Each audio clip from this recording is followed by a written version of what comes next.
Do you think we had any sort of vision or definition for what like growth meant at that time? I had no clue.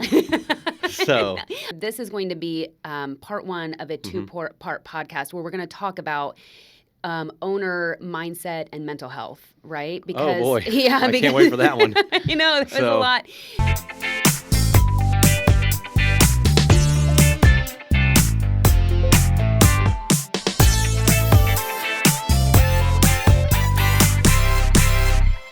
Welcome to the Lasting Business Solutions Podcast, Indy's Launchpad to sustain business success, growth, and leadership. My name's Renee Lucas. I'm your host, and I'm really excited to be talking about business growth today. Joining me today is my husband and co-owner of LCS Heating and Cooling, Travis Lucas. Welcome back as we talk about growing. Thank you very much. So, as we think back over our business, the first couple episodes of the podcast, we told our story. And in our story was the first 10 years, which we had no clue what we were doing. We didn't know how to be business owners, and we just kind of got lucky, honestly, right? Yeah. But in that second 10 years, it's looked a little different for us. And in that time, we have had some planned and some unplanned growth. Would you agree? Yeah, you can only take hard work so far without other things. Yeah, helping. absolutely. So, looking at starting the business over, we were about 2016 or so and doing about 1.8 million in revenue at that time, right? And so going into 2017, 2018, we worked really hard to build a great team around us, really worked hard on our company culture, worked hard on getting a few processes in place for the business. Yep. Really changed things a lot for us in that time, right? And so one of those things that we worked on was an advertising plan, right? Because we were like, hey, we were doing all this networking and it's wonderful, but it took us so far, and we knew that it was time to I think we want to grow the business. Do you think we had any sort of vision or definition for what growth meant at that time? I had no clue. So I didn't either, besides hey, we're going to try some real advertising, right? We're going to be a real business. But then I was like, we got to spend the money on this. I'm like, oh. Yeah. That's a good point, because we'd never budgeted money for that before, because networking is not really about money invested. It's more about time invested and relationships and that giver's gain mentality, right? So that was the planning that we did, was let's budget for this. Let's decide what type of advertising we're going to do. It worked, right? Do you remember how much we grew from, I would say that from 2016 when we started over, getting into 2018, 2019? Probably 10 to 15%, maybe a little bit more. Kind of over those years we did. And then we had a pretty big jump, right, about that 2018, 2019 time. And we grew about 43%. Yeah. What was one of the things that surprised you most with that growth? Maybe that you weren't expecting? Well, just not the sheer knowledge of, I guess, the revenue coming in. We weren't watching it. Yeah. So therefore, if your revenue grows and your percentage grows, then the work grows. So you didn't see that coming in. Yeah. And was there burnout? Absolutely. Yeah. Oh my gosh. We're going to and this is actually, I should have mentioned this at the very beginning, but this is going to be part one of a two-part podcast where we're going to talk about owner mindset and mental health, right? Because, oh boy, I can't wait for that one. There was a lot that went through this, right? So, going back to focus on right now, I think going through a 43% growth spurt when you're used to 10%, 12%, 15%, it makes you look at the business very differently. I think one of the first things that I would say, you mentioned the workload increased. The workload increased because we weren't staffed properly, right? We had this vision of growth, and I felt like we had this plan in place for it, but really we had an advertising plan. We didn't have any sort of business plan for it. Would you agree? And that resulted in a ton of work for you. Yeah. Do you feel like you lost yourself at all through that time? The year flew by. I'm going to talk about this year. We're already halfway through, and it just... Where's it gone? It's gone. Yeah. So that's what happened in that year of 43% growth. Is it blows by every single day, and one year turns it feels like it's 2 weeks. Yeah, I would agree. I remember in that time, so you and I have both been very active for much of our lives, right? And I remember in that time, you stopped mountain biking, you stopped trail running, you stopped doing all of those things. Why? You didn't want to let up. At that point now you're committed. Is it failure if I let up? But at the same time, I didn't have time, and it felt like there was no light at the end of the tunnel. Yeah. Because the growth was happening so fast, you can't control it. What do? You just stop? No, you can't. If the phone rings, you're not just not going to answer it. No, you can't decide. That's the one thing. It's something that I would say about growth is there's been a couple times through our journey, right? Especially when we have been in a place where we've been struggling a little bit. We have said, man, what if we hadn't have grown? It'd be so much easier if it was just you and me and a few other people, right? But you can't go backwards. It's really hard to go backwards. Yeah, and a lot of people ask, well, how do you stop? And I've asked that question, how do you stop growth? Well, sometimes you can't, and then what do? Right. You have to make a decision. Right. And I think that's where a vision really comes into play, right? And so what do you want out of your business as far as growth? We miss that. We're actually working on a new vision for our business right now because our business looks very different today than what it even did 2 years ago, right? The thing to remember as your business grows, and this is any industry that you're in, it doesn't have to be HVAC or the trades, but as your business grows, what gets you here won't get you there. It's kind of the famous quote, right? And it's so true. We've learned that. So if we take revenue markings, for example, say you're doing $1 million in revenue and then you grow to $3 million in revenue, how you run the business at $3 million is very, very different than $1 million, right? The staffing that has to be in place, the processes that have to be in place, even some of the ways that you provide customer service and everything, it's very, very different. And then 5 million is very different from 3 million and 10 million is very different from 5 million. Right? I think that's something that's really surprised us is how much has changed in the way that we run the business and what our days look like on a day-to-day basis. Yeah. Right? Do you feel like here's a good question for you. Do you feel like we transitioned well from like you as a tech and me as like a client specialist into managing the business and then a true ownership of the business? Do you feel like why are you laughing? Are you asking me if it was what I thought about it and how good it was? Yeah. I don't know if you remember, but the tool bag would leave the truck and then go back in the truck. Yeah. The tool bag would leave the truck. So it was once again, unplanned. Very hard. It was super hard to do that. I bet I failed at it 30 times. Yeah. Yeah. Because I needed to grow the business. I needed to get out of the business, but the business needed me when we got busy. And because we weren't staffed properly to handle the growth, right? And so then we go back, and we're actually dealing with that right now, even with our managers, right? So our service manager has been in the field a lot because the demand has been there. We've grown a little bit again this year. The growth, while we're on track for our budget, we're going to surpass our budget, and we didn't really plan for that. We didn't plan for it. And so we're in that same like hard place that we were back in 2018, 2019 when we had that growth, right? So let's talk a little bit. When we had that significant growth and we get up to about, there's 20 of us, say, right? Yep. It was still just me and you. We didn't have any managers in place because that was something that we didn't plan. There was no backstop. There was no safety net. No, there was nothing. It was just me and you and all of these people, Yep. right? That were doing a tremendous job. Yep.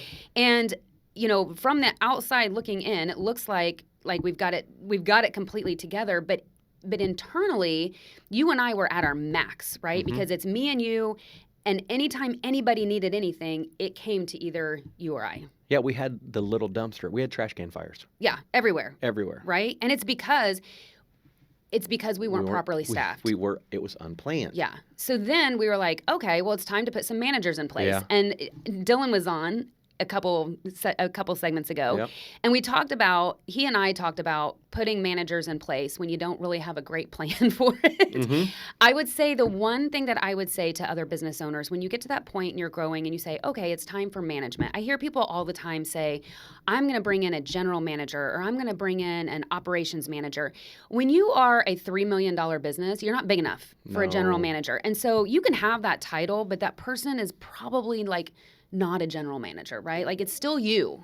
They're still generally doing things. Right. That's what, yes. Yeah. We have found, as we've put some management positions into place, there's a couple things that we found is there's a couple positions that like we felt like we needed, but it ended up not being full time. Yes. Like it was like, okay, we really need that like on a part-time basis, right? Well, nobody wants to be a part-time manager, right? So then what happens, you either deal with the expense of that position, or you eliminate the position and then it falls back on you again. Yeah. Right? And we've went through that this year, actually. Yeah. We're going through it right now. Yeah, absolutely. It's tough. Yeah. It's so hard. One tip that I would give, and this carries over from the session with Dylan, is before you put managers in place, what processes and training plans do you think need to be in place before the managers come in? It depends on the position for that manager or that department. Yeah. You better have really good processes for that manager, because you and me are thinking they're going to think like you and me. Yeah. That's not how it works. Yeah. We've got 30 plus years in. They might have less than 10. Right. And I'm asking them to do something that I do on a daily basis that comes natural. Right. And if it's not there, it's going to fall flat on its face. When you have certain expectations, as unfair or unrealistic as they are, you have expectations for a manager and then they don't meet those expectations.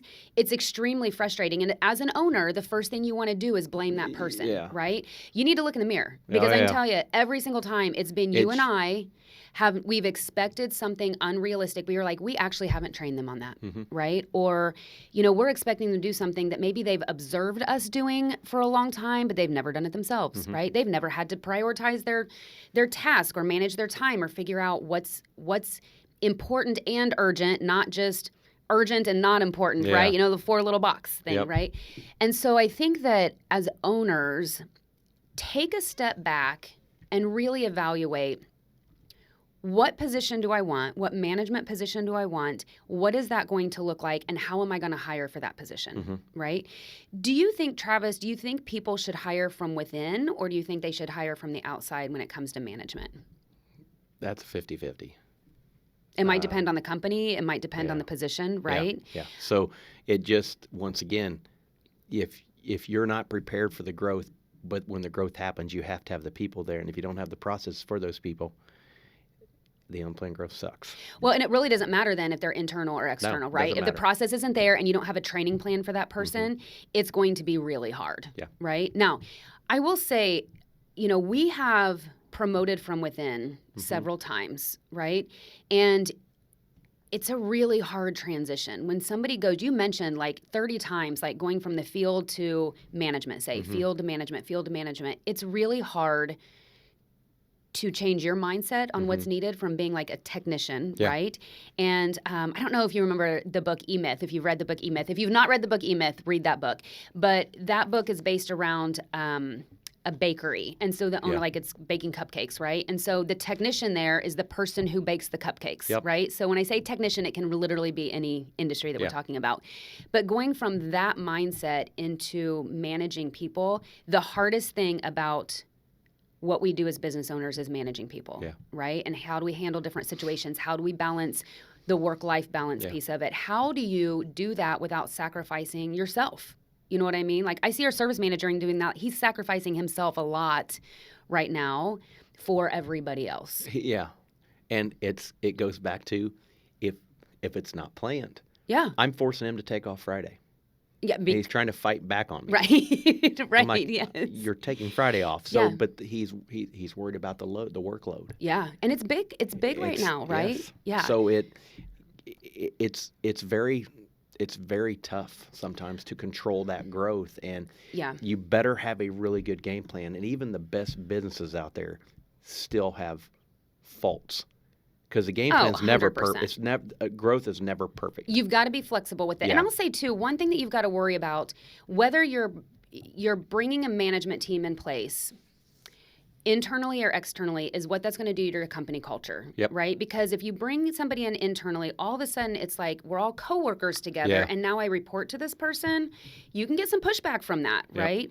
Externally, is this person going to be a good fit with your company as a whole? They can be ostracized quick. Oh my gosh, 100%, especially if you have a lot of tenure. Like, we have a lot of tenure on our team, right? And so we have to be very careful when we bring people in from the outside, just to make sure that it's a great fit culturally, right? And then we have the same vision. So say you bring a manager in and their vision is to grow the business to $20 million in revenue.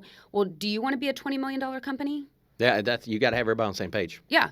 everybody's got to be on the same page. Yeah, 100%. As you're growing and you're bringing people in, is it internal promotions? Is it external? The biggest thing to look at is, do I have the right person in the right seat, right? And so somebody can want to be a manager all day. Somebody can apply to be a manager all day. And it's like any position in your company, right? But do they have the skill set? Mm-hmm.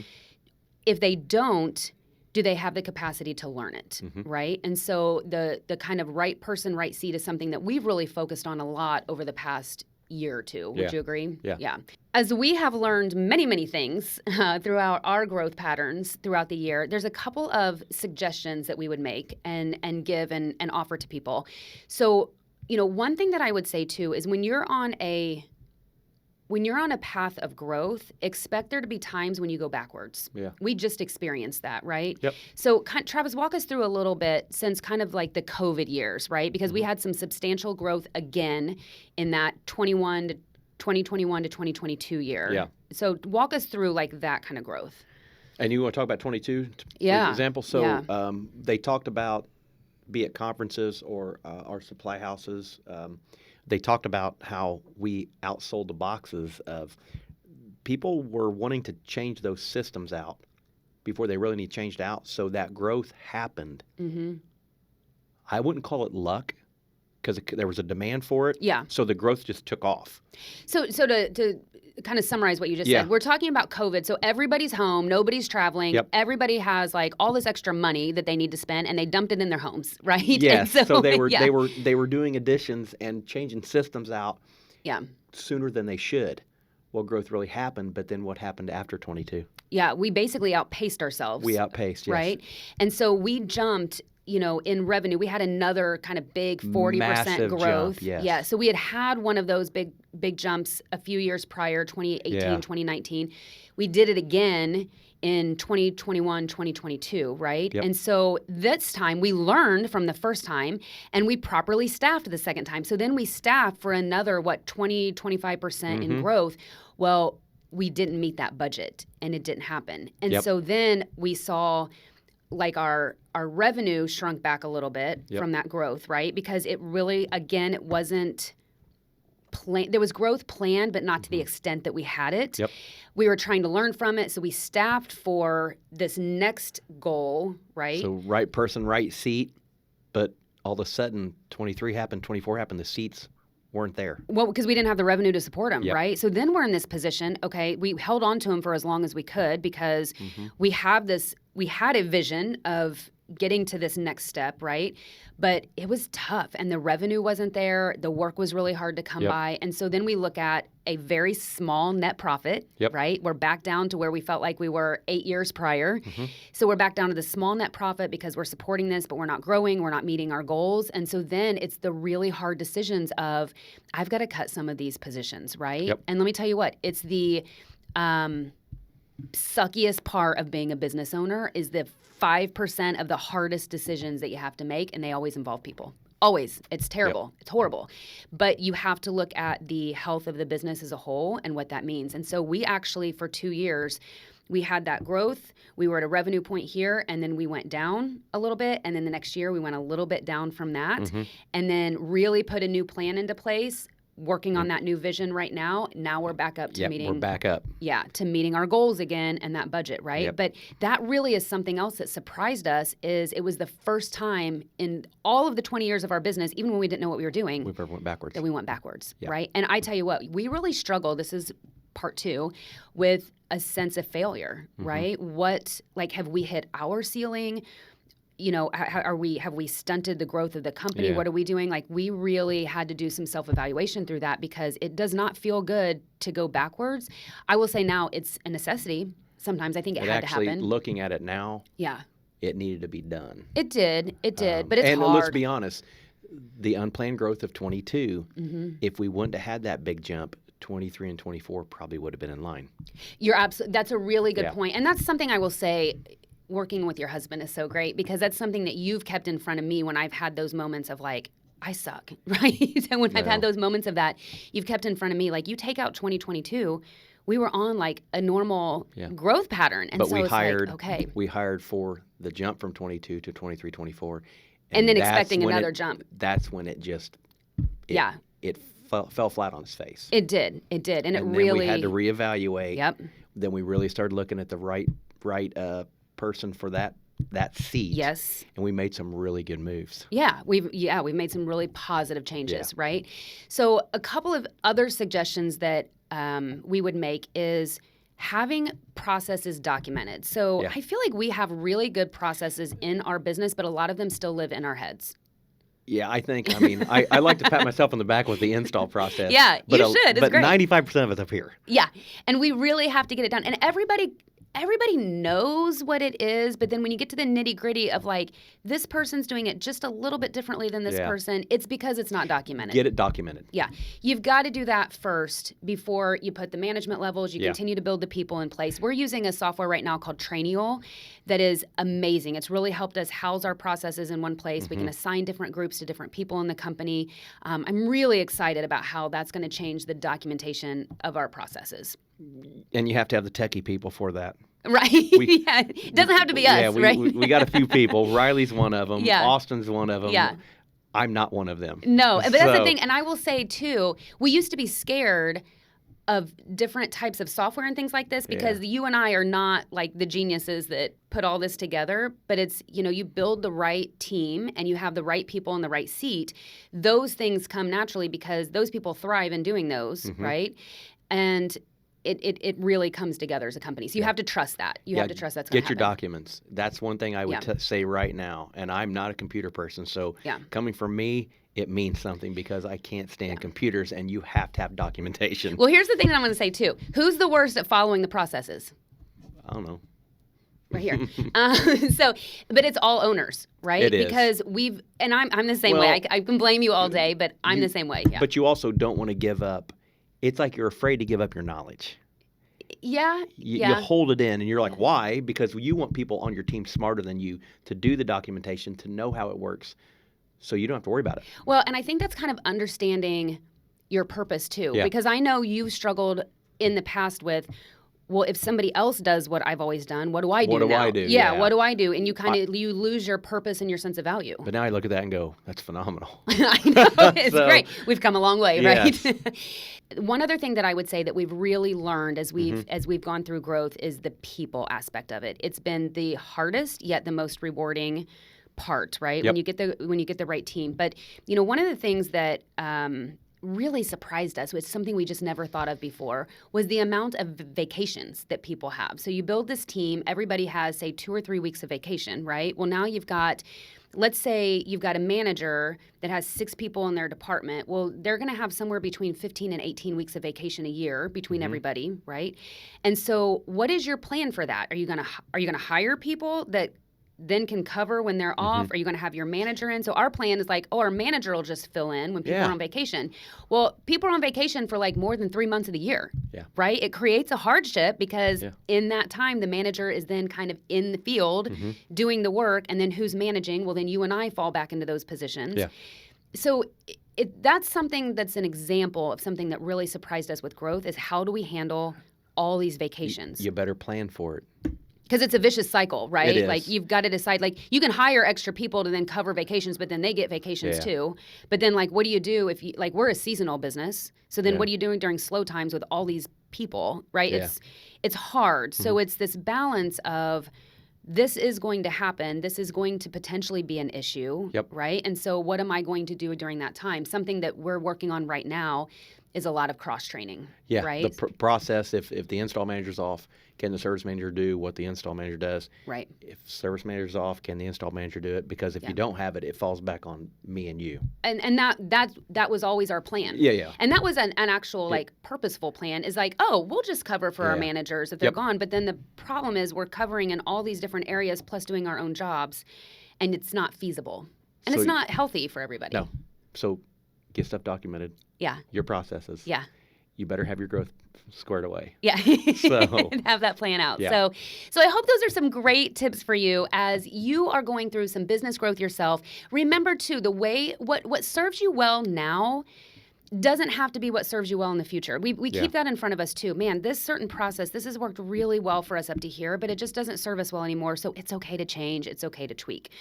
A lot of companies, big corporations change how they operate. It works, and then they see a little bit of a curveball in their process, and they change it. Yeah, and it's okay. We had somebody that was with us several years ago, and she helped to build some of the processes for us. When we got to a different revenue level, we had to change some of those. And I remember her saying to me, she was like, I feel like all this work I did just didn't even matter. And so she was resistant to growing because you have to do things differently when you're one size over another size, but you can't hold on to that because it did matter. It's what got you from one point to another point, right? So keep that in front of you as well, and just know that it's okay and it's necessary for those changes and those tweaks to happen. Okay, so on our next episode, Travis is going to be back, and we're going to be talking about owners' mental health and burnout, really, a little bit as we walk through this, and how to stay healthy, not only for yourself, but as your team as well. So thank you for joining me today. I hope that you picked up some things as you are growing your business.